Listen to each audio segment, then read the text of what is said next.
আসসালামু আলাইকুম প্রিয় বিনিয়োগকারী ভাই ও বন্ধুরা, ছোট্ট একটা আপডেট দিতে আসলাম মার্কেট আওয়ারে। আপডেটটা হলো গত 2-3 দিন যেহেতু ভিডিও দিতে পারিনি, তো আসলে ভিডিও দেওয়ার তেমন কিছু ছিল না একটা কারণে বলছি। আমি যা দেখানোর কিন্তু সেটা দেখিয়ে ফেলেছিলাম আপনাদেরকে তারও কয়েকদিন আগে। আমি এটা চ্যানেল থেকে কিন্তু কাট করে নিলাম আপনাদেরকে দেখানোর জন্যই। তো আমি যেদিন অ্যানালাইসিস দিয়েছিলাম সেদিন আমাদের বাজার কততে ছিল এটা আপনারা পরিষ্কার করে দেখেন। আমার 5,639 পয়েন্টস, 5,639 পয়েন্টসে আমি কিন্তু আমার মতো করে, যেটা আমি বারবার পরের দিন ভিডিওতে বলেছিলাম, আমি আমার মতো করে অ্যানালাইসিস দিয়ে আপনাদেরকে দেখিয়েছি যে মার্কেটটা কোথায় আসবে বা কোথায় আসতে পারে, কোথায় যেতে পারে। তো সেখানে 5,639 থেকে আমি স্পষ্ট বলেছি মার্কেট আগামীকালকে বাড়বে। সেটা ছিল শনিবারের ভিডিও। সেই ভিডিও অনুসারে মার্কেটটা আমি এটাকে আর একটু মিনিমাইজ করি, আমরা আমাদের ভিডিওতে আসি। এই যে এবার দেখেন, এই যে একটা গ্রিন ক্যান্ডেল হলো, সেটা কিন্তু আমার যে আমরা যে ট্রেন লাইনটা ড্র করেছি সেই ট্রেন লাইনে কিন্তু টাচ করেছিল। তো সেটা শুধু রবিবারের জন্যই আসলে ভিডিওটা ছিল। এরপরে সোমবার, মঙ্গলবার, আজকে বুধবার গেল। তো আজকে বুধবার অনুসারে এখন কি হলো, হয়তো আমি প্রত্যাশা করেছিলাম এখানে আরো কিছু উঠানামা করে মার্কেট যাবে। এটা গেল, মার্কেট এই সাপোর্টে আসলো, আবার যাবে, তারপরে পড়বে। কিন্তু এই যে আবার যাবে সেই যাওয়াটা আর গেল না। সেই যাওয়াটা কেন গেল না সেটা হচ্ছে, যদি আমি গতকাল ভিডিও দিতাম কেন গেল না বা কেন যাবে না সেটা বলতে পারতাম। তো আসলে আপনাদেরকে বলার তেমন আমার কিছু নেই। যেখানে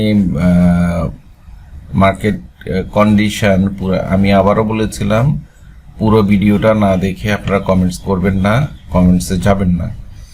তো দেখা যায় কি আপনারা ভিডিওটা ঠিকমতো দেখলেন না, প্রথম অংশে দেখলেন আমি এটা খারাপ বলেছি, ওই খারাপটার উপরে কমেন্টস হওয়া শুরু করে।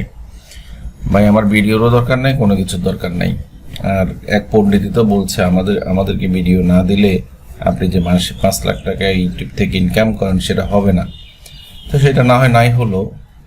আমি যেহেতু এত অ্যানালাইসিস জানি, তা আমার তো শেয়ার বাজার থেকেও প্রতিদিনই 5 লাখ টাকা কামানোর অ্যাবিলিটি আছে। তো আমার এত ভিডিও দেওয়ার দরকারটা কি, আপনাদের সাথে এত বক করার দরকারটা কি?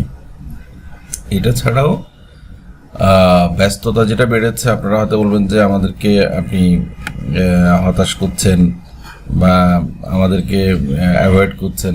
এইসব কিছু না। আসলে এর মধ্যে আপনারা জানেন আমি ডে লং প্রোগ্রাম করেছি, এটা ছাড়াও আরও বেশ কিছু স্টুডেন্টকে নিয়ে কাজ করছি। তো যেটার কারণে, আর সবচেয়ে বড় কথা হচ্ছে আমি পড়াচ্ছি, এটা বড় কথা না, আমি পড়ছি। তো সেই কারণেই কিন্তু এই ইন্ডেক্স রিডিং ক্ষমতা বলেন বা আদার্স সব কিছু আগের চাইতে কিছুটা হলেও শানিত হচ্ছে। তবে এটা 2 দিন পড়লে যে হয়ে যাবে তা না, আমি কিন্তু 3 মাস ধরে পড়বো। তার মানে এটা হচ্ছে আপনাদের সাথে আমার হয়তো 3 মাসের মধ্যে প্রতি সপ্তাহে 1 দিন করে এরকম দেখা হবে, বা হুটহাট করে ট্রেড আওয়ারে আমি কথা বলতে পারি। তো সেটা আপনারা যেভাবে নেন, যাই নেন, ডাজেন্ট ম্যাটার। আমি এটাকে কোনোভাবেই ভালো খারাপ কোনো কিছু মনে করব না। তো সেই অনুসারে আমরা সেদিনের ভিডিওটা দেখেন, এই ছিল সেই ভিডিওটা, এটা চলছে। এটাতে ভিউ হয়েছে মাত্র 1.9K। এই যে এখানে 2K দেখাচ্ছে যদিও। তো এত অল্প ভিউয়ার্স, তার মধ্যে 2-4 জনের প্যাচাল, আর আপনাদের শেখার টেন্ডেন্সি, কোনোটাই আসলে আমার কাছে জুৎসই মনে হয়নি। আর এটা ছাড়াও আপনাদের জন্য এই গ্রুপটাকে বাদ দিলেও আপনাদের শুধু অ্যানালাইজ, ওইটা হচ্ছে জনসাধারণের গ্রুপ। সেই গ্রুপটাতে ওই আপনাদের ইউটিউব চ্যানেলের মতোই যখন পোস্ট দিব, দেখা গেল কি এটা বাই হবে না সেল হবে, সেল টেল কোনো কথা নাই, বাইয়ের জন্যই সবাই কিন্তু আমার ওই পোস্টগুলো দেখে। কেউ আসলে এডুকেশনাল কোনো ম্যাটার করে না সেখানে। তো যেহেতু এডুকেশনাল কোনো ব্যাপার নাই, এটার কারণে এই গ্রুপটা খোলা হয়েছে, stock market analysis of consultancy. তো আপনারা চাইলে এই গ্রুপটা আমি চ্যানেলে পোস্টের মধ্যে অসংখ্যবার লিঙ্ক দেওয়া আছে। এই পর্যন্ত আপনারা 2K থেকে 5K পর্যন্ত ভিউ করেন, তো 177 জন শিক্ষার জন্য দেখার জন্য এখানে এসছেন। তার মধ্যেও দেখা যায় কি আর মজার ঘটনা, যেমন DCX এর এই চার্টটা দেখেন। তো পরের দিন বাড়ার পরে যখন এটা ট্রেড আওয়ারের কিন্তু চার্ট ছিল 30শে সেপ্টেম্বর, আজকে কিন্তু 2 তারিখ। তো এই ক্যান্ডেলটা যখন হয় আমি 5621 পয়েন্টস আর 5709 পয়েন্টস করেছে। যদি আপনাদেরকে ভিডিও দিতে পারেনি, 5620-এর নিচে নামলে কোনো শেয়ার আপাতত হাতে না রাখাই ভালো। আর যদি 5700-এর উপরে আজকে ক্লোজ করতে পারে তাহলে নতুন ভাই চিন্তা করা যেতে পারে। তাহলে এই কথাটা যারা মেনেছেন তারা কি আজকে ফলাফল পেয়েছেন? আমাকে শুধু এটার অ্যান্সার করবেন। তো যদি ফলাফল পেয়ে থাকেন তাহলে আমার জন্য দোয়া করা ছাড়া কিছু করার দরকার নেই।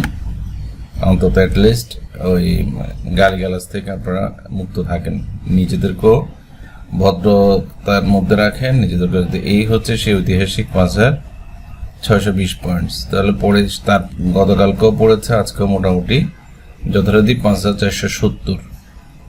তাহলে এখন মার্কেট কোথায় আসতে পারে? এখন যে ইয়েলো একটা ট্রেন্ড লাইন করা আছে, সেই ইয়েলো ট্রেন্ড লাইনটাতেও যদি টাচ করে সেটা মিনিমাম 5450-এর কাছাকাছি একটা পয়েন্টস হতে পারে। আর আমি সেটাকে একটু টেনেই দেখি কত হইতে পারে, 5450।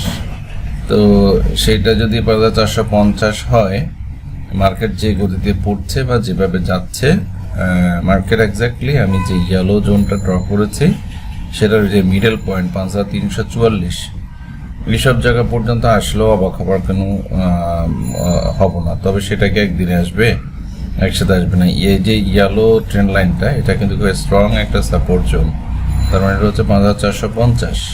তো 5470 আছে আর 20 পয়েন্টস, অথবা এখান থেকেও ঘুরে যাওয়ার সম্ভাবনা থাকে। তবে ঘুরে যাওয়া মানে এই নয় যে আমি এখনই গাবাগাত সব কিনে চুপ করে বসে থাকবো। কেনার জন্য পর্যাপ্ত পরিমাণে ইন্ডেক্সের স্বাভাবিকতা, দেশে যে ব্যাংক সেক্টর অরাজকতা, সেখানে ইন্টারেস্ট রেট কমতে হবে, ইন্টারন্যাশনালি ডলারের দাম কমতে হবে। এটা ছাড়াও দেশের যে পারিপার্শ্বিক পরিস্থিতির মধ্যে দিয়ে আমরা যাচ্ছি, ওভারঅল সব কিছু একটু সুস্থভাবে না আসলে পুঁজিবাজারে আসলে গতিশীলতা আসে না, বাড়ে না। তো শুধুমাত্র ব্যাংক জিপিএস কারফার্মা ভ্যাট দিয়ে কতক্ষণ ধরে রাখতে পারবে সেটা আপনারা দেখতে পাচ্ছেন। ধন্যবাদ, সবাই ভালো থাকবেন।